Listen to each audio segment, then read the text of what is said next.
and right, between capitalist and communist or socialist. And especially in the Americas, that's been a big debate, right?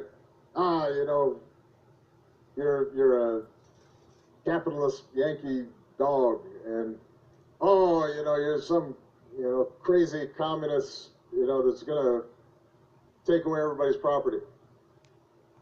And I mean, those are interesting intellectual arguments, but I think for your generation, you should be practical and just choose from what works.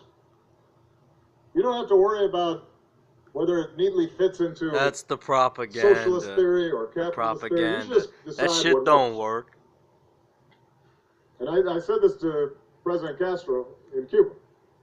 I said, look, you've made great progress in educating Fucking so many young communist people. Every child in dictators Cuba gets a basic in education. history. That's a They huge killed improvement from where it was. millions.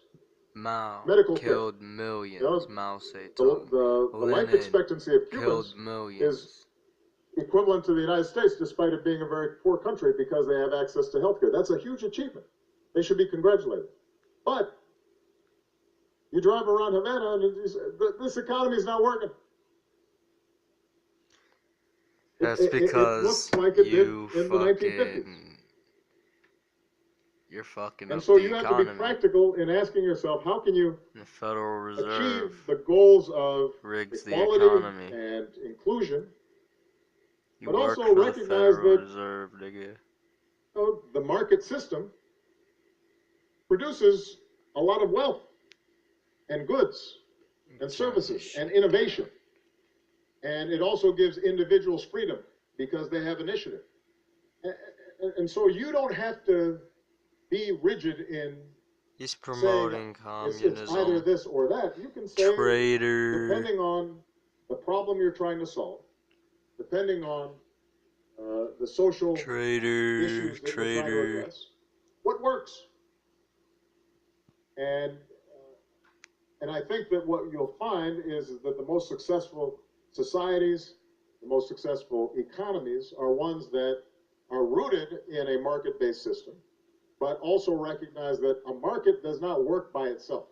It has to have a social and moral and ethical and community basis. And there has to be inclusion, otherwise it's not stable. It's a nigga. And it's up to you as you, in whether you're in business that or you need in socialism or and in the communism. nonprofit sector, whatever you're doing, to create new forms that are adapted to the new conditions that we live in today. Right? Okay, let's see, it's a guy's turn, a gentleman's turn.